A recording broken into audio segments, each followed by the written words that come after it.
साहब जो आज के इस नशिस्त की सदारत भी कर रहे हैं, वो चूँकि लॉ से बहुत अच्छी तरह वाकिफ़ हैं और ख़ास तौर पर वक्फ लॉ से तो बहुत अच्छी तरह न सिर्फ वाकिफ़ हैं बल्कि उस तजुर्बे में ज़िंदगी गुजार चुके हैं।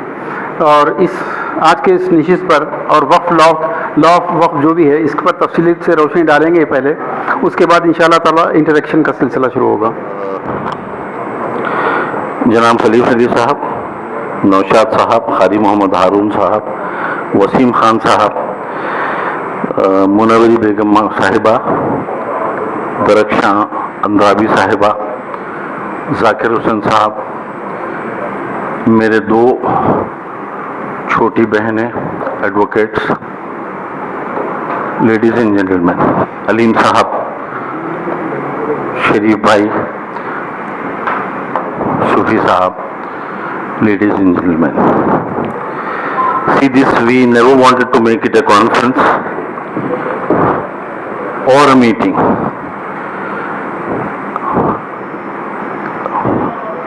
The very word that Central Waqf Council in Hyderabad, I took an opportunity of my being a college fellow of Mr. Hanif Ali. I had an opportunity of being a college fellow. College के बारे में मैं नहीं बोलूँगा तो आपको थोड़ा stress होने की ज़रूरत नहीं है। और मैं एक बात ज़रूर बोलूँगा कि आज जो है कॉलेज में भी यही थे, कोई कमी जभी भी नहीं थी। The point was, I was standing council for entire Telangana for more than 8 years। The point was, जब अलीम भाई, मैं और सब लोग बैठे थे एंड वी थॉट जब आप लोग है तो वील ब्रिंग सर्टन थिंग्स, और मैं इसको कोई तकरीर नुमा या rather than a discussion between all of us. We have always failed as a society to either protect the waqf properties or look into what is the requirement of waqf.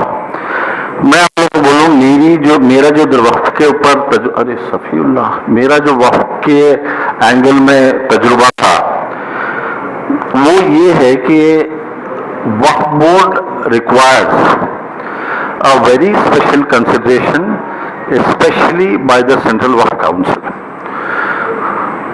Waqf board का एक बहुत बड़ा misconception ये है कि वक्फ की property क्या है, उसकी यूटिलिटी क्या होना चाहिए और हाउ टू हैंडल दैट।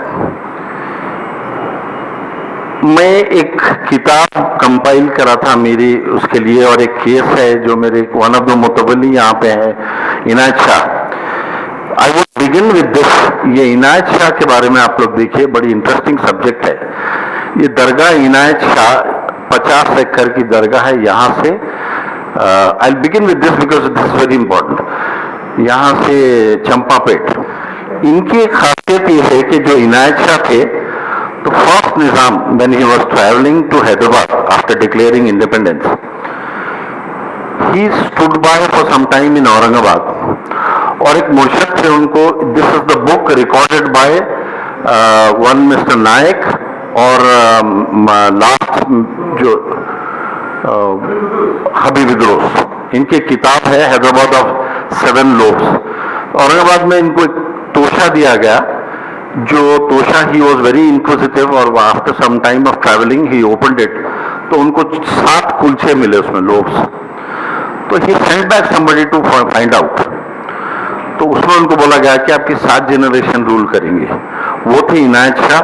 इत्तेफाक से इनका नाम इनायत शाह है और दरगाह का नाम भी इनायत शाह है। इनायत शाह की दरगाह है, और it is recorded in a book Hyderabad in 7 loaf by Habib Idros and one Nayak who was deputed by the central government after the independence of merger of Hyderabad. ये केस इत्तेफाक से उसके अंदर मैं कंपाइल करा। देखिए, एक इंटरेस्टिंग चीज वक्फ एक्ट के बारे में ये है कि before 1913 Waqf was governed under Religious Endowments Act 1863।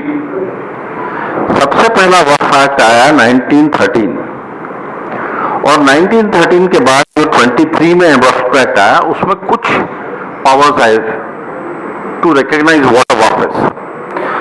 और 1930 में एक एक्ट लाया गया जिससे वक्फ को रेट्रोस्पेक्टिव किया गया। Now this is a very crucial stage of Waqf act. उसको रेट्रोस्पेक्टिव इस वास्ते किया गया कि जो रिलीजियस इंडोमेंट एक्ट था, concept of endowment in the Hindu law, concept of a trust under the Christian law and concept of Waqf was entirely different. तो governments ये महसूस करे कि एक वक्फ एक्ट लाया जाए टू प्रोटेक्ट द प्रॉपर्टीज। 1930 में इसको रेट्रोस्पेक्टिव इसलिए किया गया कि 1800 से इंडिया में वक्फ के प्रॉपर्टीज थे। मैं ये अपने बेनिफिट के लिए to memorise and to strengthen my memory, ये इसको इसलिए किया गया कि फिर ये बात ना आ जाए कि 1923 के एक्ट के बाद की प्रॉपर्टीज क्या वक्फ है।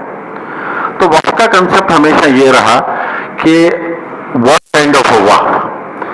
30 के बाद ये माना गया कि जितने प्रॉपर्टीज वक्फ ऑलरेडी थे, in spite of being an enactment और नॉट, रेट्रोस्पेक्टिवली उसको माना गया।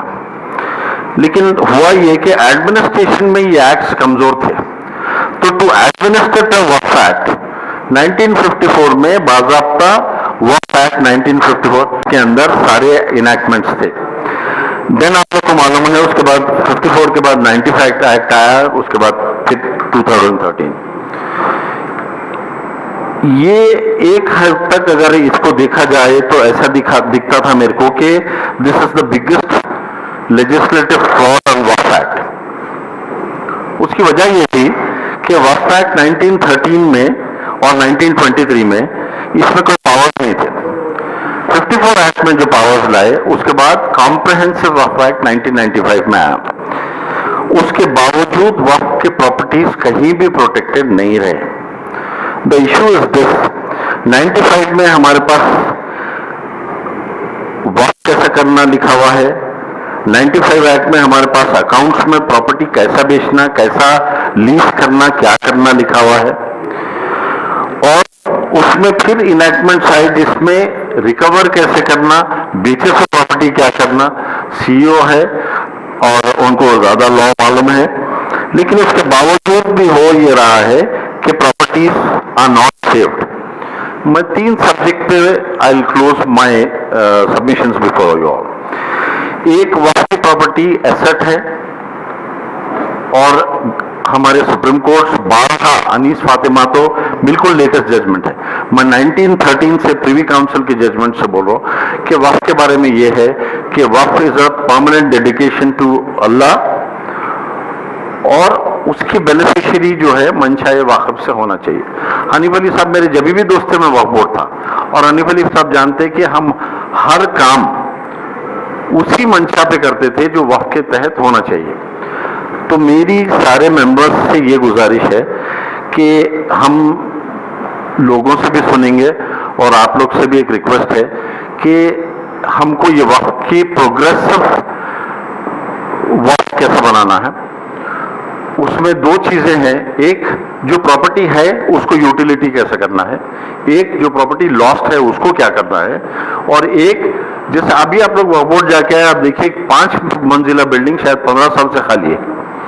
तो ये हेजल्स है, इंटेंशन है या लेजिस्लेटिव फ्रॉड्स है जिसकी वजह से प्रॉपर्टी डेवलप नहीं हो रही।